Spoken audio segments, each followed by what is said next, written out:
and welcome to the next devlog of my current project, Road to Your City. Sorry for the long time of absence, I've had a lot of stuff to do, and in this video I will tell you what I've done over the last few weeks. So don't lose any more time, let's start.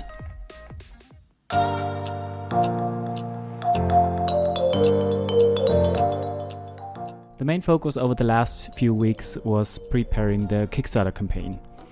I've really underestimated the amount of effort you have to put in running such a campaign. There have been a lot of follow-up tasks, so it's not just like writing some texts, putting some images into the campaign or record a video or something. My goal was to do it as good as I can, even if I know that a community is really necessary, and I have not a big one, and the chance of a successful Kickstarter isn't that high, but I want to take it as an experience and reach out some more people who haven't heard about the project so far. So the Kickstarter page itself is completely finished and has already been approved by Kickstarter, so I'm ready to go. For those who haven't heard about the campaign so far, it starts on February the 1st, so that's the next Thursday. And if you're really interested in the game and you think about getting a copy or something, when the game is completed, or in just supporting me, you should have a look at the Kickstarter, since there will be some great offers, especially in the first 48 hours. One thing I had to add to the Kickstarter page was the game trailer. I've worked on some cutscenes I put together with a little script, and I sent it over to the voiceover artist, and he spoke the trailer, and I really liked the final result. Of course, it's not the best trailer in the world, but for a first one it's not that bad, I guess. If you have missed the trailer and you want to check it out, I will put down a link in the description. In the meantime, the Steam store page went online. Therefore, I needed the trailer as well, so there is finally the opportunity to put the game on your wishlist. If you haven't done it so far, you should do it. I will post new announcements over there, which is kind of a summary of the devlogs, but anyway, the link is also down in the description. I also worked on the project setup for being able to make builds for all the other platforms. As I already told you some videos ago, I'm creating my own engine, and I had to add the Linux and Mac support by myself. So I have to consider the platform specifications and wrote a build script which can be triggered out of my dev environment, and which will create the folders for each platform and the type of the game. And that's a nice bridge to the next thing I've done. As you can see by the folders, I've also worked on a demo version for Road to Your City. If you haven't tried it out so far, check out the description. There is a link to the itch.io page where you can download the demo for free. I want to point out that feedback is really important to me, since otherwise I will never know what you really think about the game. So please tell me if you liked the demo or if you disliked it for some reasons. That would really help me. Now I want to show you some features I've worked on while doing all the administrative stuff. The notification system has been extended by a new screen for special events. Currently the player sees the promotion and the relegation notification in a separate screen. Previously it was only shown as a normal notification, but I think it's a much more important notification, so this should be shown in a new screen, and to make sure the player realizes that his team got promoted or relegated. Besides the new event screen, I also added another screen for a new game. Previously I had a screen with some settings like difficulties or countries, but those settings haven't been used, so I think it would confuse those players playing the demo.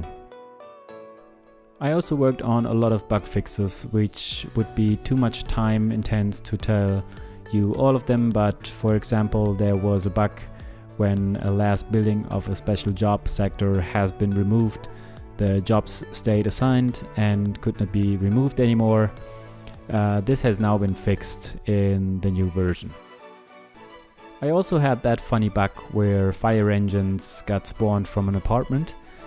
That happened after working on events, and there was a tiny bug that the event which tells the fire engine to return to the fire station after extinguishing the fire has not been removed anymore. But changing a single line of code solved the problem. One of the biggest change in the last version was the new heat map shader. The previous heat map hasn't had good visuals, so the information didn't came out clear enough to the player, in my opinion. So I thought about how I could improve that, and I instantly had the idea of a new grayscale shader, which makes the objects which are not in focus appear in gray and the objects in focus be colored. I wrote a very simple new shader which reads in a texture and replaces each pixel by its own value divided by 2. This makes a colored mayor house look like this with a new shader. Now I had to add the new shader into my engine and the way I draw sprites in the game. Everything is handled by using sprite batches, which technically is a way to draw multiple sprites more efficient. In my engine I use multiple layers. There are the world tiles, the map objects, particles like rain or snow, and the UI on top. Before creating a new sprite batch, you have to tell the graphic card what kind of shader should be used. So I could tell the engine draw the tiles with the grayscale shader and all the other layers with the default shader.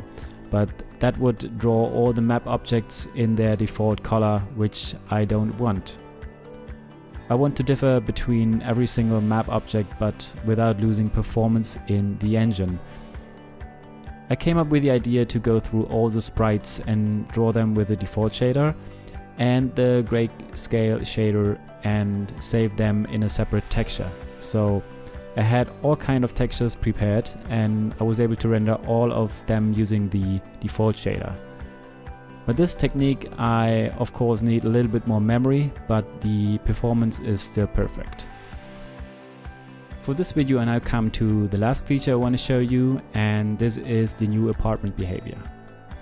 The value calculation for the satisfaction, the trend, and some other figures has been changed since the balancing weren't that good, and I had a very heavy bug in the satisfaction value, and it prevented getting new players for your team, so it was quite a big one. After that I was quite happy with the solution, but then I got notified that apartments burn way too fast, and this is really annoying. I worked on a new concept which decreases the possibility that apartments catch fire, but if they do, they will always burn down when a fire engine has extinguished the fire. If the fire station will not be there in time, the fire might spread to surrounded buildings. This starts with a very low possibility, but will increase the longer the apartment burns. The version with all the mentioned issues is now online for those having an alpha key, but also for the people who want to try out the demo. Since I wanted the next alpha and especially the demo version to be as nice as possible and to show people who might not have heard about the game what the game could be in the end, I spent some money on music, and I got in touch with a very talented composer from the US called Matthew. He worked on 20 minutes of music so far, and this is just awesome. I really love it. Most of the time I hear it when I'm working on the game, and I would love to get more tracks for the game, but that depends on how Road to City will develop in the next few weeks. So check out the main theme I've released a week ago, and also check Matthew out. He's really amazing. You can find both links in the description. Now it's time for the next shoutout.